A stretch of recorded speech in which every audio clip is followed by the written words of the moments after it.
តែខ្ជិលនៅពេលបានជួបប្រានាងតូចបងរកគំនិតដ៏ឆាកំរិលមានអារម្មណ៍ថាយើងទៅស្គាល់គ្នាពីម្សិលថ្ងៃនេះបងនឹកដៃជីវ៉ាដើរទៅចូលតាស៊ីវិលខ្ញុំក្បែរនាងចម្រៀងមន់បាយខុនចង់ដៃភ្លេងខ្មែរប្រគំជូនពកគូស្នេហ៍ថ្មីចាំងទុំដឹងលឺញៀនមិនធ្វើសាស័យតែយើងចូលរោងជ័យបងស្មនអត់ថ្ងៃស្អែក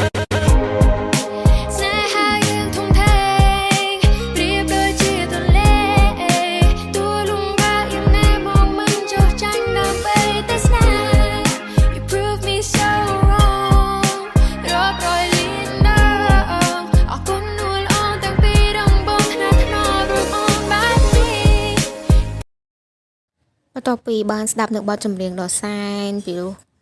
ដ៏ sweet ស្ដាប់ឲ្យគួរឲ្យចង់ការឥឡូវមកសម្រាប់បងប្អូនដែលគាត់ចង់បានជាមួយនឹងប្រភេទលេខទឹកមុខ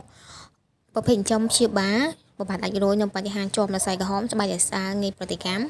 សំខាន់នោះសម្រាប់ឈុតនេះផ្ដោតសំខាន់ទៅលើបងដែលកំពុងតែស្វែងរកតឹងស្បែកមុខបតឹងជួយស្បែកយើងគីឡូតឹងណែនឲ្យក្មេងជាងវ័យលក្ខណៈថាចូលវ័យ30 40មើលទៅលក្ខណៈថាដឹងណាចាសម្រាប់បង